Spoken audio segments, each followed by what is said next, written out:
तर कालचा निकाल आला त्यानंतर उद्धव ठाकरेंनी जी प्रतिक्रिया दिलेली आहे की सर्वोच्च न्यायालयामध्ये आम्ही या संदर्भामध्ये विचार करत आहोत आणि जाणार आहोत. काय वाटतंय, काय पावलं असते आता? बघा, एक गोष्ट लक्षात घ्या, कालचा जो निकाल भारतीय जनता पक्षाचे सध्याचे पुढारी, सध्याचे म्हणतो मी, आणि विधानसभेचे अध्यक्ष ज्यांना न्यायालयानं ट्रायब्युनल म्हणून नियुक्ती केली होती न्याय देण्यासाठी, असे श्री राहुल नार्वेकर यांनी नक्की काय निकाल दिला, जो महाराष्ट्राला अपेक्षित होता की हे मॅच फिक्सिंग करून निकाल देतील, तोच दिला. त्याच्यामुळे आम्हाला काही धक्का, आश्चर्य वगैरे लोकांना वाटलंय असं काही नाही. पण नक्कीच लोकांच्या मनामध्ये एक चीड निर्माण झाली आहे. सर्वोच्च न्यायालयानं विधानसभा अध्यक्षांवर जबाबदारी दिली होती ट्रायब्युनलची, न्याय करण्याची, न्याय देण्याची. आणि या ट्रायब्युनलनं म्हणजे राहुल नार्वेकर यांनी शिंदे गटाचे वकील म्हणून काम केलं. वकील हे अत्यंत गंभीर गोष्ट आहे. आपण जर संपूर्ण निकालपत्र पाहिलं असेल, ते ज्या पद्धतीनं वाचत होते, तर ते advocate Narwekar pleading for mister Shinde and his group, Shinde यांच्या फुटलेल्या गटासाठी वकिली करावी, अशा पद्धतीनं काल त्यांचं निकालपत्राचं वाचन सुरू होतं. ते निकालपत्र त्या पद्धतीचं होतं. ते न्यायमूर्तीचं किंवा ट्रायब्युनलचं निकालपत्र नव्हतं, तर एका बेईमान गटाची वकिली, चोरांची वकिली करावी, लफंग्यांची वकिली करावी, पाकिटमारांची वकिली करावी, अशा पद्धतीने ते निकालपत्राचं वाचन करत होते. त्यांनी जे आक्षेप नोंदवलेले आहेत आणि ज्या आधारावर त्याने जे निकाल दिलेले आहेत, असं म्हणतात ते 2018ची घटना वगैरे वगैरे वगैरे, हे सपशेल झूट आहे. प्रत्येक डॉक्युमेंट्स, प्रत्येक कागदपत्र, प्रत्येक पुरावा त्यांच्या समोर ठेवलेला आहे आणि सर्वोच्च न्यायालयातही ठेवलेला आहे. आणि त्याच आधारावर सर्वोच्च न्यायालयानं तेव्हा सांगितलं की भरत गोगावले यांची प्रतोत्पत्ती केलेली निवड चुकीची आहे, अवैध आहे. सर्वोच्च न्यायालयानं सांगितलं शिंदे यांची गटनेतेपदी झालेली निवड चुकीची आहे, हे सर्वोच्च न्यायालय सांगते आहे. Chief justice Dhananjay Chandrachud, governor तेव्हाचे, जे भारतीय जनता पक्षाचे वकील होते राजभवनात, त्यांनी जी केलेली कारवाई बहुमतासंदर्भात त्यांनी घेतलेल्या भूमिका या अनावश्यक आहेत, हे या देशाचं सर्वोच्च न्यायालय सांगितलं. ते त्यांच्या समोर पुरावे असल्यामुळेच सांगितलं. पण सर्वोच्च न्यायालयाला खोटं ठरवण्याचा प्रकार महाराष्ट्रामध्ये भारतीय जनता पक्षाने केला. राहुल नार्वेकर हे भारतीय जनता पक्षाच्या एखाद्या कार्यकर्त्याप्रमाणेच वागले, ते ट्रायब्युनल सारखे वागले नाहीत. एवढंच मी सांगतो. आम्ही सर्वोच्च न्यायालयात नक्की जाऊ आणि आम्हाला सर्वोच्च न्यायालयामध्ये आम्हाला नक्कीच सत्य आणि न्याय याचा विजय झालाय हे या महाराष्ट्राला पाहता येईल, याची आम्हाला खात्री आहे. कालच्या निर्णयानंतर अनेक प्रश्न निर्माण झाले. हे बेईमान गटाचे लोक फटाके वाजवत आहेत, काय रस्त्यावरून नाचतायत, त्यांनी त्यांच्या अंतरात्म्याला विचारावं, निर्णय खरा की खोटा, आणि निर्णय यावा यासाठी काय काय उपद्व्याप करण्यात आले, कसे आले. पण आम्हाला त्याची चिंता नाही. आमची बाजू सत्य आणि न्यायाची आहे. आम्ही लढू. शिवसेना अशा अनेक संकटातून तावून सुलाखून बाहेर पडलेली आहे आणि उजळून निघालेली आहे. यावेळेलाही तसंच वेगळं होणार नाही. एकनाथ शिंदेंनी प्रतिक्रिया दिलेली आहे या संदर्भामध्ये की घराणेशाहीचा अंत यामध्ये झाला आणि दुसरीकडे एक पक्ष हे स्वतःची खासगी मालमत्ता म्हणून ते चालवत होते. मग आता काय चाललंय त्यांचा गटाचे? मग एकनाथ ते घराणेशाहीचा काय अंत झाला म्हणतात, मग श्रीकांत शिंदे त्यांचा मुलगा नाही का? सिद्ध करा नाही म्हणून. श्रीकांत शिंदेची ओळख त्यांच्या मतदारसंघामध्ये सुरुवातीच्या काळात माझा मुलगा म्हणूनच मत द्या मागितलं ना. काय योगदान होते त्यांच्या मुलाचं पक्षामध्ये आणि मतदारसंघात? हा, मग श्रीकांत शिंदे त्यांचा मुलगा नाहीये का? त्याने सांगावं नाही माझा मुलगा नाहीये.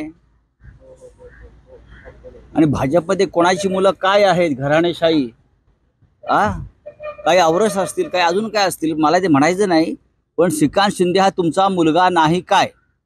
जर आपण घराणेशाहीवर सांगताय ना, बाळासाहेब ठाकरेंची घराणेशाही कधीच नव्हती. शरद पवारांची घराणेशाही कधीच नव्हती. यशवंतराव चव्हाणांची घराणेशाही कधीच नव्हती.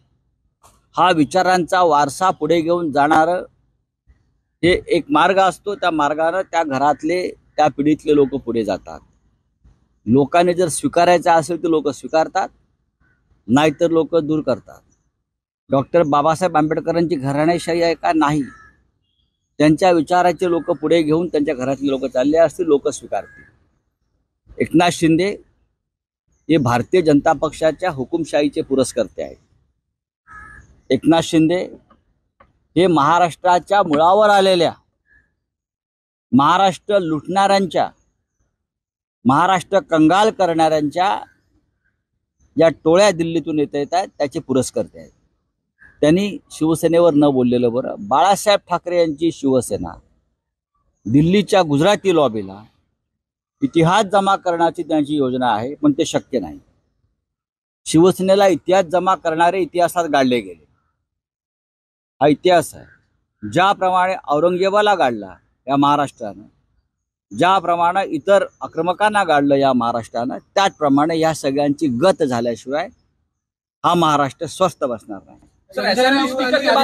मराठी पुरा होऊ दे. येणाऱ्या निवडणुकांमध्ये आता आपण सुप्रीम कोर्टात जाणारच आहात, पण तोपर्यंत जर निवडणुका लागल्या तर कशा प्रकारे आपण सामोरं जाणार किंवा काय पर्याय आहे? आमच्याकडे आम्ही पर्यायाचे विचार करत नाही बरं का. जर तुम्ही दरोडेखोरी करून, चोऱ्यामाऱ्या करून या महाराष्ट्राला लुटणार असाल, महाराष्ट्र लुटण्यासाठी शिवसेनेवर हल्ले करणार असाल, तर त्या हल्ल्यातून आणि आघातातून शिवसेना उभी राहील. बाळासाहेब ठाकरेंची शिवसेना इतक्या सहजपणे कोणाला गिळता येणार नाही. आणि ज्या गिळाला उभे टाकलेले आहेत त्यांची अवकात काय आहे? या शिवसेनेनं त्यांना मोठं केलं आहे, बाळासाहेब ठाकरेंच्या आणि या मातोश्रीनं. तुम्ही डरपोक आहात, तुम्ही घाबरून पक्ष सोडलेला आहात, हे आधी मान्य करा.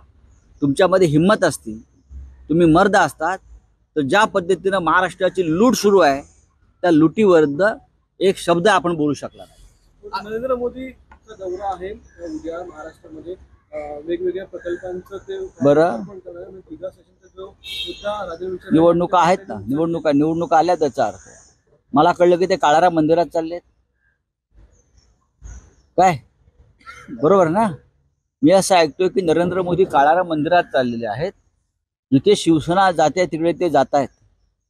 काळाराम मंदिराचा योजना ही शिवसेनेने आखली होती, पण भारतीय जनता पक्षानं तिथे आता नरेंद्र मोदी यांना न्यायचं ठरवलं आहे. मणिपूरला एक राम मंदिर आहे, तिथे शिवसेना जाणार आहे.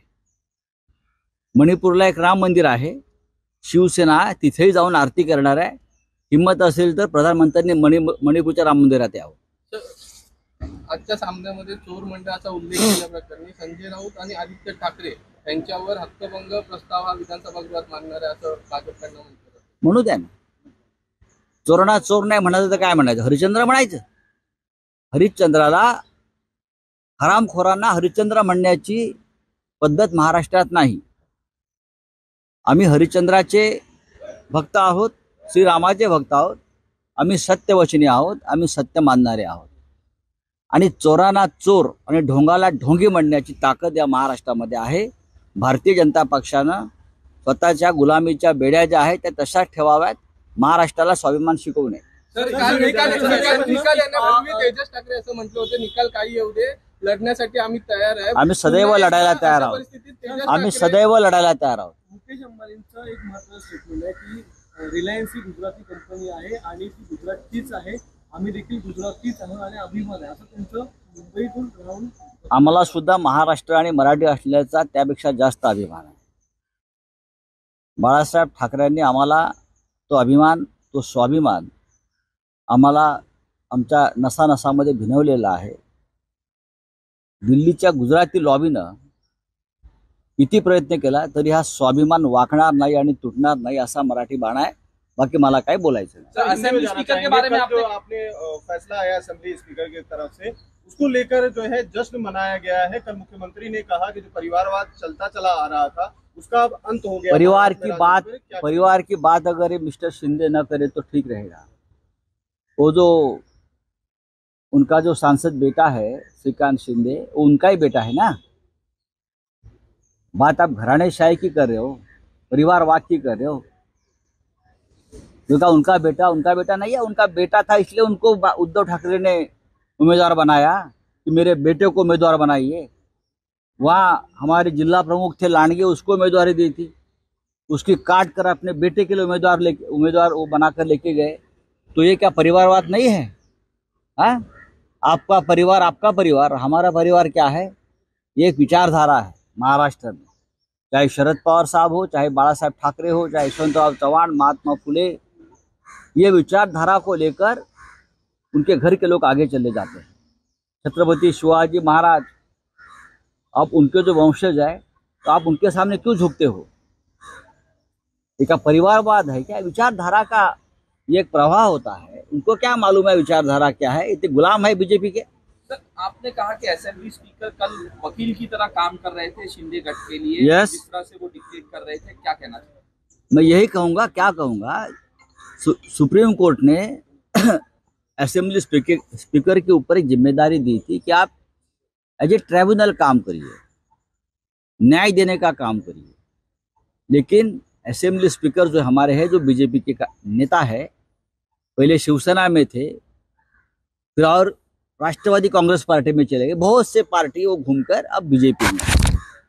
वो अब ट्राइब्यूनल बनाया सुप्रीम कोर्ट ने. उनको कहा था सुप्रीम कोर्ट ने कि आप ट्राइब्यूनल का काम करिए, लेकिन उसने बेईमान जो गुट है शिंदे का, उनके वकील के रूप में काम किया. वो उनके लिए वकीली कर रहे थे. तो न्याय कैसा मिलेगा और सत्य कहाँ आएगा सामने? सर, हद सब चोरों बात की कर रहे हैं, मंडल जिस तरह आपने से जो है आपके सामने के बयान आए और संपादकीय में- क्या? आदित्य ठाकरे के बयान आए स्पीकर के खिलाफ, तो कह रहे मैं स्पीकर के खिलाफ नहीं बोल रहा हूँ, मैं ट्राइब्यूनल के खिलाफ बोल रहा हूँ. सर, विशेषाधिकार हनन आपके मैं खिलाफ ट्राइब्यूनल के दिखाएंगे. खिलाफ बोल रहा हूँ कि ट्राइब्यूनल अगर गलत है तो ट्राइब्यूनल को गलत बोलूंगा मैं. विधानसभा स्पीकर को अगर ट्राइब्यूनल बनाया है तो ट्राइब्यूनल का काम करिए ना. आप किसी एक पार्टी के वकालत क्यों कर रहे हो? विशेषाधिकार हनन के ले आने की बात की जा रही है. सर, असेंबली में ये कहा जा रहा है कि स्पीकर के दिए हुए फैसले का जो है अपमान कर रहे हैं. मैं संजय स्पीकर राउत का और फैसले का बात नहीं कर रहा हूँ, मैं ट्राइब्यूनल के फैसले का बात कर रहा हूँ. स्पीकर भारतीय जनता पार्टी का नेता होता है, वो है क्या नहीं बताइए. स्पीकर निपक्ष होता है, इंडिपेंडेंट होता है, लेकिन ये चित्र आज नहीं है. और ये मुकदमा जो चल रहा था उसमें स्पीकर का रोल था ट्राइब्यूनल का. लवाद बोलते हैं हम उसको, न्याय देने वाली एक संस्था है. तो मैं उसके ऊपर बोलूंगा, मैं विधानसभा स्पीकर के ऊपर नहीं बोलूंगा, चाहे उसने कितनी भी गलती की हो. चलिए, थैंक सर, यू. राम मंदिर के इनविटेशन के लिए कांग्रेस नहीं जाने वाली है, मना किया है कांग्रेस देखिए, ने. कांग्रेस पार्टी की अपनी बात है, लेकिन हम सब लोग जल्दी ही अयोध्या में जाकर आएंगे. हमें किसी इन्विटेशन की ज़रूरत नहीं है. इंडिया गठ के बहुत से ऐसे हमारे साथी हैं, जैसे केजरीवाल जी है, उद्धव जी है, और भी लोगों ने संपर्क किया कि हम सब मिलकर अयोध्या जाकर रामलला का दर्शन करेंगे. अब मुझे लगता है रामलला ये कोई भारतीय जनता पार्टी की निजी प्रॉपर्टी नहीं है, पूरे देश, राष्ट्र और विश्व की प्रॉपर्टी है.